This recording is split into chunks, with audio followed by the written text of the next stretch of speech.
Assalamualaikum, salam sejahtera dan selamat kembali semula ke channel Abang. Terima kasih sangat-sangat sudi nak dengarkan cerita yang Abang nak sampaikan hari ini. Hari ini Abang nak sampaikan lagi dua cerita pengalaman yang orang hantar pada Abang. Moga-moga jadi iktibar, jadi hiburan pada Abang dan juga pada semua. Jadi tanpa berlengah-lengah, marilah kita sama-sama berdoa kepada Allah Ta'ala. Moga-moga panjanglah umur kita, berikan kesihatan yang baik untuk kita semua, permudahkan segala urusan kita semua di dunia dan di akhirat, dan diberikan kemudahan dalam segala urusan. Juga semoga Allah memberikan syurga buat mak ayah kita di atas jasa-jasa mereka yang telah mendidik dan menjaga kita daripada kecil sampailah sekarang. Jadi tanpa membuang masa, Abang akan ceritakan dua lagi pengalaman yang sangat luar biasa. Abang geleng-geleng kepala masa dapat cerita kali ini. Satu Abang dapat melalui email, satu lagi Abang dapat melalui panggilan telefon. Jadi marilah kita sama menghayati cerita kali ini. Abang mulakan dengan A'udzubillahiminasyaitanirrajim. Bismillahirrahmanirrahim. Satu hari Abang dapat satu panggilan daripada seorang lelaki. Namanya, dikenalkan dirinya Danish daripada Pulau Pinang. Dan dekat Pulau Pinang tu, Danish antara orang yang sangat terkenal terutama di kalangan orang-orang yang berbangsa Cina. Tapi kenapa Abang tak boleh nak jelaskan sekarang? Dia ada sebab-sebabnya. Jadi, dia dikenali di Pulau Pinang. Dan dia memang ramai kawan.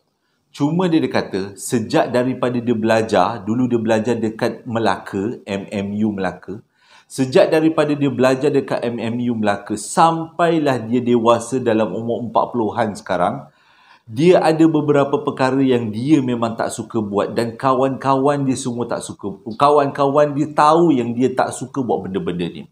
Yang pertama, dia tak boleh memandu. Dia tak akan ambil lesen motor, lesen kapal terbang, lesen kereta ataupun lesen yang seumpama dengannya.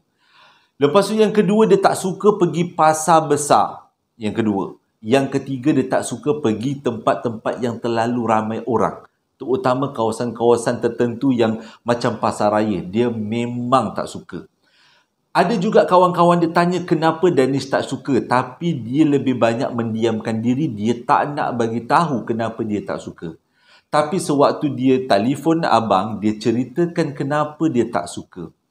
Puncanya adalah hijab dia betul-betul terbuka untuk alam sebelah.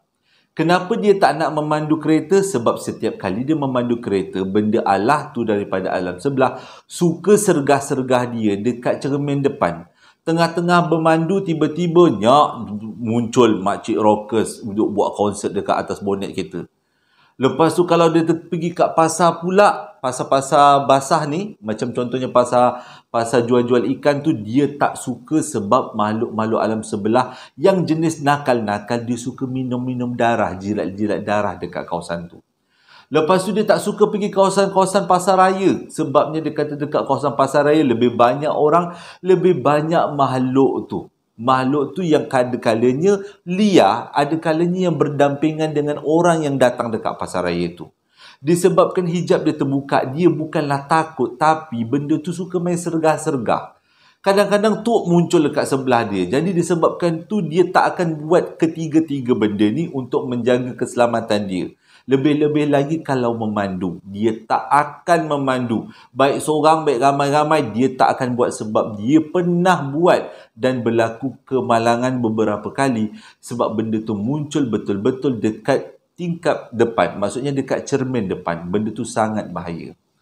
Sebenarnya, dia beritahu alasannya dekat abang. Kenapa semua tu terjadi. Dan dia tak pernah beritahu dekat orang lain selain daripada keluarga dia. Keluarga dia tahu kenapa, apa puncanya benda ni berlaku. Kes ni kita balikkan dia pada umur dia, umur waktu tu kurang daripada 1 tahun. Lebih kurang sebulan lah, lebih kurang macam tu umur dia. Ini diceritakan semula oleh mak dia, apa yang berlaku kat dia. Pada umur 1 tahun, pada umur 1 bulan, Danish dengan keluarga dia ni duduk dekat satu taman perumahan. Taman Jujur kalau tak silap abang, dekat Seremban. Ayah dia pula bertugas sebagai seorang askar dekat Port Dickson. Jadi dia kata dekat rumah tu dia duduk rumah sewa, rumah teres lah, rumah teres setingkat, Taman Jujur. Nama dia, kalau siapa-siapa daripada Taman Jujur boleh komen kat bawah ya. Dia kata, mengikut cerita mak dia, pada satu hari, mak dia, ni nak sulung pada satu hari, mak dia letakkan dia dekat atas tilam di ruang tamu. Pintu tertutup, tingkap tertutup. Waktu tu siang. Bila dah pastikan anak dia tidur, si emak kepada Dennis ni pergilah memasak dekat dapur. Tiba-tiba mak Dennis ni dengar Dennis menangis-nangis, macam merengek-rengek lah. Itu memang jadi kebiasaan pada baby-baby kan. Merengek-rengek. Jadi mak dia tak adalah risau sangat sebab dia tahulah melalui rengekkan-rengekkan tu yang Dennis ni dalam keadaan yang sedar. Tak ada masalah. Itu dia maklum je lah. Tengah anak dia merengek-rengek, tengah Dennis ni merengek-rengek, tiba-tiba bunyi rengekkan tu diam. Tak ada bunyi langsung merengekkan. Si emak yang ada dekat dapur ni rasa macam, tadi anak aku berdiri oek, tapi kenapa pula sekarang ni senyap? Jadi perasaan ingin tahu. Si emak ni pergilah tengok baby dia dekat ruang tamu ni, dekat depan ni, iaitu Dennis ni lah. Tengah baring dekat atas tilam dekat ruang tamu. Bila dia sampai dekat ruang tamu, dia tak boleh bergerak. Gerak pun tidak, jerit pun tak boleh. Dia kata seluruh badan dia menggigil-gigil. Sebabnya, dekat atas kepala Dennis ada seekor ular tedung selar. Tengah mengembangkan kepala dia dan mata, kepala, mulutnya menghala ke muka Dennis yang sedang merengek, yang sedang tersenyum-senyum. Waktu tu mak dia kata tak boleh nak jerit. Takut kalau jerit benda tu patuk kepala anak dia memang meninggal. Dan dia tak boleh nak gerak, takut memberi kebahayaan kepada baby dia. Jadi dia ambil keputusan mendiamkan diri dan tengok apa yang berlaku. Tapi apa yang dia nampak selepas tu sesuatu yang luar biasa. Ular tedung selar tu, waktu tu, dia tengah betul-betul kembang penuh. Dia turunkan kepala dia dan mencium dahi Dennis.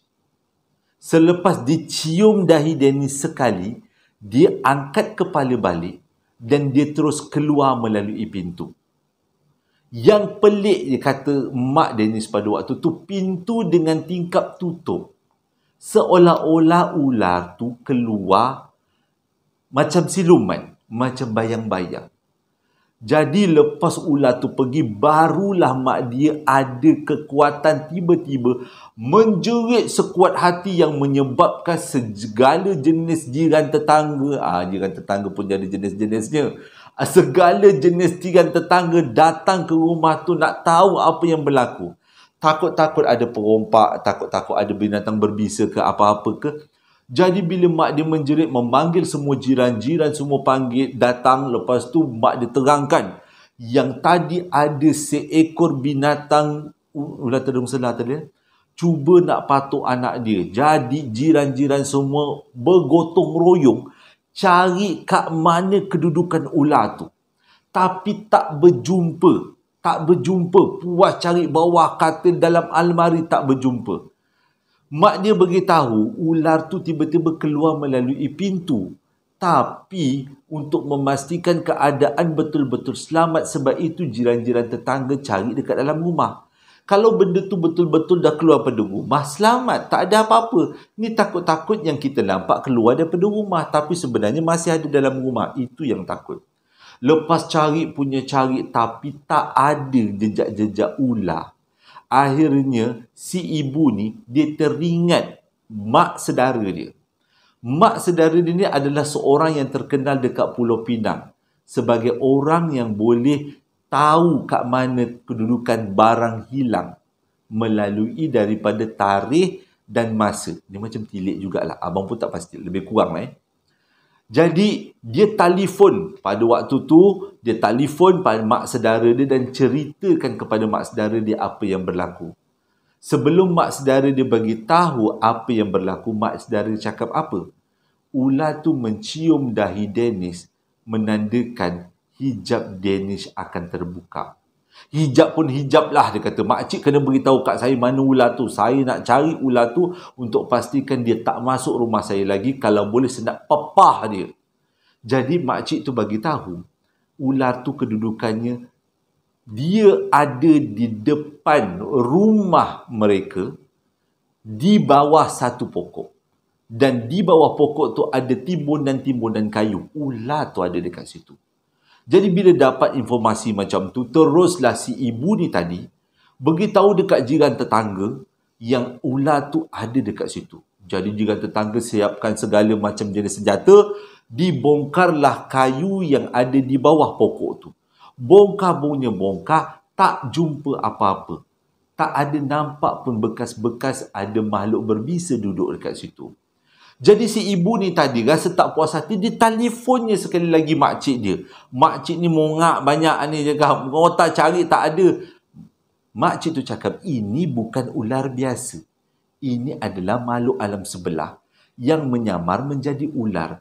Jadi engkau kena panggil orang pandai dekat kawasan kau. Ustaz-ustaz, imam-imam minta dibacakan doa supaya dia muncul. Jadi bila dengar macam tu, si ibu ni tadi berpakat dengan suaminya, selang 2-3 hari, dia orang pun panggil seorang imam yang memang terkenal dekat kawasan Seremban untuk bacakan sesuatu, ruqyah ke apa ke, supaya muncul, ular tu muncul. Bila ustaz tu datang dan meruqyah, akhirnya ular tu betul-betul muncul di bawah pokok, disaksikan oleh banyak jiran. Ramai jiran saksikan. Jadi ular tu sebenarnya nak dipukul. Tapi ustaz tu cakap, imam tu cakap tak boleh. Dia makhluk Allah, kita pun makhluk Allah. Dia tak cederakan kita, kita jangan cederakan dia. Cuma ular tu dihalau pergi daripada kawasan tu, takut-takut memberi kemudaratan kepada orang lain. Tapi peristiwa ini adalah titik mula macam mana Danish boleh nampak sesuatu yang tak sepatutnya dia nampak. Selepas peristiwa dicium di dahi oleh makhluk berbisa ni, sejak daripada tu Danish menangis tak berhenti. Ketuk pintu ketuk pintu pun tak boleh. Kan selalu kan cerita Ahmad Al-Bab, ketuk pintu boleh redakan tangisan kan. Tak boleh. Ketuk pintu pun tak jalan. Menangislah dia, pantang maghrib menangis. Terpaksalah dipanggil ustaz-ustaz yang pandai. Dan mengikut apa yang ustaz tu cakap, rupanya Danish menangis sebab dia nampak makhluk alam sebelah. Hijabnya betul-betul terbuka. Dan ustaz tu cuba untuk menutup hijab dia. Ustaz pertama tak berjaya tutup hijab. Tutupnya 2-3 minit, terbuka balik. Panggil pula ustaz kedua. Sampai 3 kali ustaz, barulah hijab Danish betul-betul tertutup. Tapi ustaz tu cakap tutup dia ni tak boleh tutup selama-lamanya. Sebabnya kalau nak betul-betul ditutup, Danish sendiri perlu amalkan beberapa doa. Tapi pada waktu tu Danish masih lagi baby. Doa apa yang diingat? Dia tak ingat apa-apa. Jadi ustaz tu cakap akan sampai masanya hijabnya akan terbuka, dan kalau dia nak tutup, itu adalah usaha dia sendiri. Jadi menjadi kegusaran kepada mak ayah kepada Danish sebab dia ni anak sulung.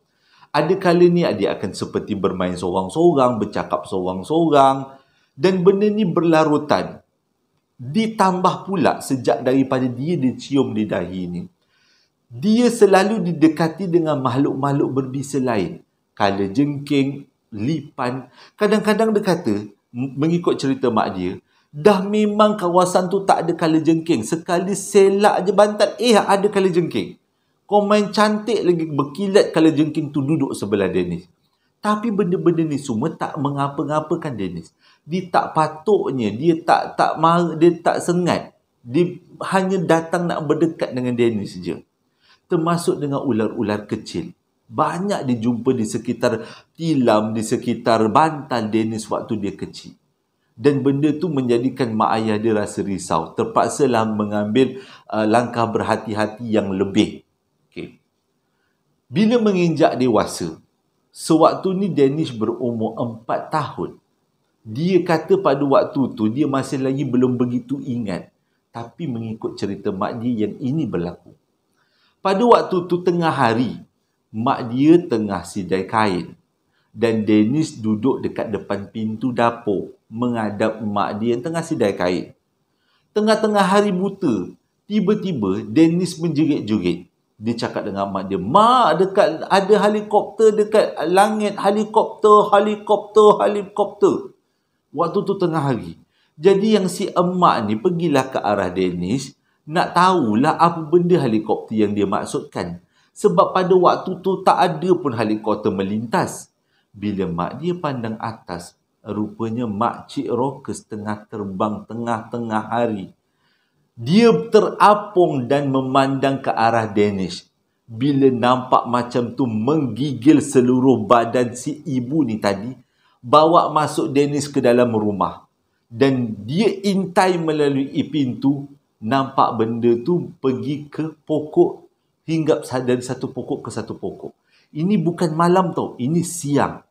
Waktu tu betul-betul mak dia terkejut. Rupanya Danish ini adalah tanda hijab Danish sikit demi sedikit dah terbuka. Walaupun ditutup pada umur dia sebulan lebih baru lahir tu, tapi kali ni dah mula terbuka sebab dia dah boleh nampak Makcik Rockers. Kes ni berlanjutan. Setiap kali Danish bercakap sorang-sorang, mak dia cuba untuk mengalihkan pandangan. Begitu juga dengan bapa dia untuk mengelakkan Danish sedar. Untuk bagi Danish sedar yang dia bercakap tu adalah dengan makhluk alam sebelah. Bukannya makhluk alam kita. Takut-takut nanti bila dia dah besar dia tak dapat nak bezakan. Dia ingat semuanya adalah, yang dia nampak tu adalah memang makhluk mata kesat mata lah. Orang kata kesat mata. Yang nampak fizikal. Tapi dia kena bezakan. Bentuk yang macam ni makhluk alam sebelah, bentuk macam ni adalah manusia. Pada umur dia 6 tahun, waktu tu dia dapat adik perempuan.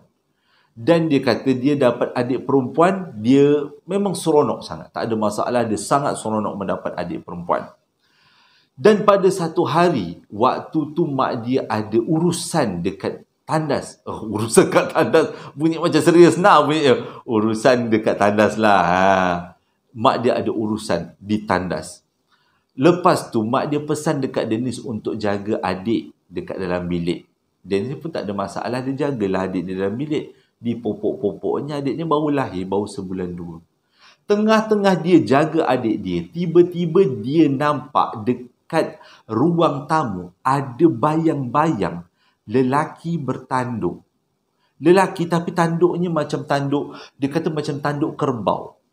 Tanduk lembu. Lebih kurang lah. Ada, tapi bukan jelas, dia macam bayang-bayang. Dan benda tu panggil dia. Mula-mula Danish ingatkan itu adalah orang lah. Bukanlah makhluk alam sebelah. Sebab pada waktu tu siang, dia pun berlari-larilah ke arah bayang-bayang tu. Tapi bila dia sampai kat tempat kejadian, bayang-bayang tu hilang. Dia pelik, mana datang bayang-bayang tu? Dia pun kembali semula ke adik. Dia jaga adik. Dia takut-takut kalau adik dia nangis sementara mak dia tak ada. Ini kali kedua, tiba-tiba dia nampak bayang yang sama melambai ke arah dia. Lelaki bertanduk. Dia bukan nampak lelaki bertanduk, nampak bayang-bayang lelaki bertanduk. Dia cuba pergi semula ke tempat bayang-bayang tu, tak jumpa. Akhirnya dia tahu benda ni adalah benda yang bahaya. Walaupun dia tak tahu sebenarnya itu adalah makhluk alam sebelah, tapi dia kata benda ni bahaya, kalau lain kali dia panggil, jangan datang. Begitu juga bila kali ketiga benda tu datang, dan Danish tak hiraukan sebab dia tahu benda tu sengaja untuk permainkan dia. Kesnya berlanjutan selang beberapa bulan. Pada waktu tu bapa dia pergi operasi, tak dekat rumah. Malam, dia pada waktu tu dah berpindah daripada Seremban ke Port Dickson. Sebab dia kata sejak daripada umur 6 tahun dia berpindah ke Port Dickson. Dia kata taman perumahan apa dia lupa, cuma taman perumahan tu bersebelahan dengan ladang kelapa sawit. Ceritanya, waktu tu dia berpindah ke rumah kampung. Bukan taman perumahan, rumah kampung. Dia berpindah kat rumah kampung. Rumah tu okey, cuma yang ada masalah sikit adalah tandasnya terletak dekat luar rumah. Jadi pada satu hari, bapa dia pergi operasi, tinggallah Dennis dengan adik dia dan juga mak dia. Pada satu malam tu, mak dia tengah sakit perut. Lebih kurang pukul 9 malam. Bukanlah malam sangat. Pukul 9 malam. Mak dia sakit perut. Dia pesan kat Dennis, mak nak pergi tandas belakang, awak jaga adik. Jadi okey, Dennis tak ada masalah sebab dia kata, dia memang dah mula nampak benda pelik-pelik tapi dia tak tahu nak jelaskan sebab dia tak pernah diceritakan daripada kecil. Yang ini makcik rockers, yang ini tuyul. Dia tak ada diterangkan. Jadi bila mak dia pergi tandas tu, dia pun jaga adik dia. Dia tengok, dia rasa kenapa mak dia pergi tandas lama sangat. Selalunya dalam 15 minit mak dia dah balik dah. Dah ada dekat dalam rumah. Sebab tandas tu agak jauh daripada rumah. Ke belakang jauhnya. Pada waktu tu dia rasa risau sebab lebih kurang dah 1 jam mak dia tak balik-balik. Jadi dia pergi ke pintu dapur. Dia buka pintu dapur, dia nak panggil mak dia. Bila dia baru nak buka mulut panggil mak dia, baru dia perasan dekat depan pintu tandas mak dia ada seorang kakak berdiri. Dia tahu itu bukan manusia sebab berdasarkan daripada baju yang geloboh-geloboh dan rambut yang panjang mengurai, dia tahu sebenarnya benda tu adalah makhluk alam sebelah cuba kacau mak dia yang tengah buang hajat dekat tandas. Dia bila mak dekat dalam rumah tu, dia tutup pintu, dia mengintai dan dia jerit dekat mak dia. Mak okey tak? Mak dia cakap, okey, jaga adik. Tapi Dennis tak jaga adik dia. Dia tengok apa yang berlaku. Selepas 15 minit, barulah benda tu terbang. Hilang. Dan mak dia keluar daripada tandas. Bila mak dia sampai dekat rumah, Dennis tanya dengan mak dia, mak dia tak keluar daripada tandas sebab ada makcik rockers ke? Mak dia kata, mak tak berani nak keluar. Mak tunggu makcik rockers tu pergi dulu. Jadi, mak Dennis dah tak terkejut. Dennis boleh nampak benda-benda macam ni. Dennis pun mengingat dewasa. Dia dah jadi besar lah. Dia dah ada adik-adik, keluarga dia. Dia dah boleh nampak benda-benda yang bukan-bukan, benda-benda daripada alam sebelah dan dia cuba untuk tak takut. Untuk mendidik diri dia supaya tak takut, supaya dia berani. Pada waktu tu dia sekolah rendah. Ceritanya waktu sekolah rendah. Waktu ni dia dah mula rasa ada sesuatu perubahan dekat badan dia, dekat dia punya hati. Dia rasa macam dia dapat bayangan. Puncanya, pada satu hari, jiran mak dia datang rumah. Makcik tu dia kata baik. Selalu datang rumah hantar kuih kasui. Maksudnya kuih-kuih lah, kari, pap, apa je tukar-tukar dengan jiran kan. Ni kat Port Dickson lagi ni cerita ni. Cerita Port Dickson lagi kan. Jadi dia kata makcik tu datang rumah dalam keadaan yang baik. Tapi Dennis kata dia macam tahu sesuatu yang dia nak cakap. Dia bukan tahu. Dia rasa dia nak mulut dia macam nak melepaskan sesuatu terhadap makcik tu. Tapi dia cuba tahan-tahan sebab dia kata apa yang dia nak cakap ni memberi kesan buruk kepada makcik tu. Jadi dia tahan. Akhirnya dia tak boleh tahan. Dia berlari ke ruang tamu. Waktu mak dia tengah berborak dengan makcik tu, dia cakap dengan makcik tu. Makcik, saya tak tahu macam mana nak cakap, tapi saya nak cakap. Sebenarnya, suami makcik pergi ke sekian-sekian tempat. Itu bukan kawan dia, itu adalah makwa dia. Dan dia tidur dekat situ dengan perempuan tu, dia dudang. Sensor, tut. Lepas tu dengan kata lain, suami makcik curang. Waktu tu, mak Dennis terdiam, jiran tu pun terdiam. Mak Dennis marah betul. Dihalau dan Dennis suruh masuk ke belakang. Jadi pada waktu tu, si jiran tu mukanya dah berubah.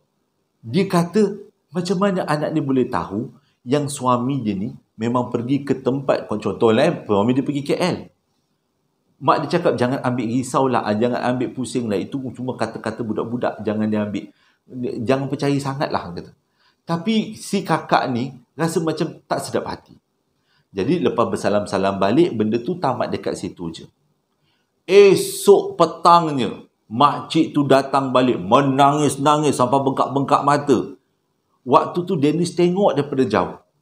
Dia tanya dengan mak dia, makcik tu datang lagi ke? Makcik tu datang lagi. Jadi mak dia pun sambutlah. Melalui perbualan dengan makcik tu, rupanya apa yang Danish bagi tahu tepat. Makcik tu bergaduh dengan suami dia dan suami dia mengaku dia dah ada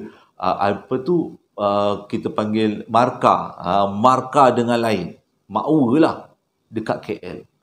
Jadi terbongkarlah segala rahsia berpunca daripada Danish. Danish beritahu dengan makcik tu apa yang dia rasa. Dia pun tak tahu macam mana dia boleh dapat rasa tu.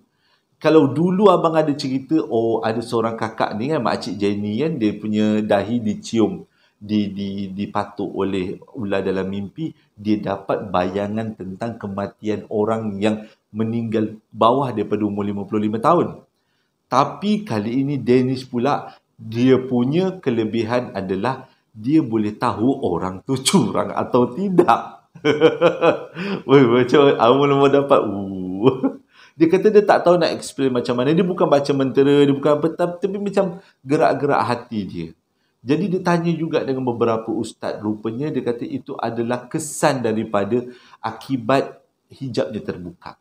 Jadi benda tu dia hadam sampai sekarang.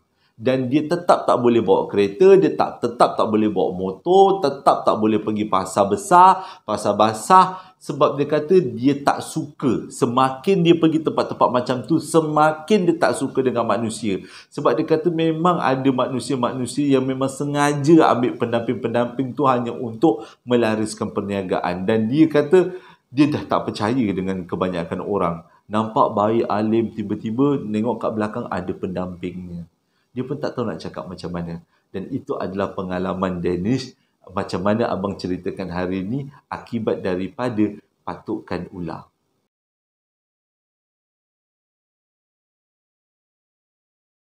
Abang rasa hari ni abang ceritakan satu cerita je lah. Dia panjang ceritanya. 1 jam, setengah jam ceritanya. Terima kasih sangat-sangat sudi dengarkan cerita yang abang sampaikan hari ni. Pengalaman yang cukup luar biasa. Abang tak dapat nak sampaikan 2 cerita. Hari ni abang akan sampaikan 1 cerita je. Terima kasih juga sudi-sudi layan abang punya iklan perapan sate. Terima kasih juga pada yang membeli sambal lara. Tersasul-sasul juga. Jadi terima kasih juga pada yang komen-komen tentang iklan tu klasik dengan suara abang gelak kat hujung memang macam abang rockers. Maksudnya suara-suara keseraman ni. Dia merasa satu penghargaan yang besar lah abang diberi komen-komen macam tu. Terima kasih sangat-sangat. Hingga berjumpa lagi dalam 2 hari akan datang. Assalamualaikum warahmatullahi wabarakatuh.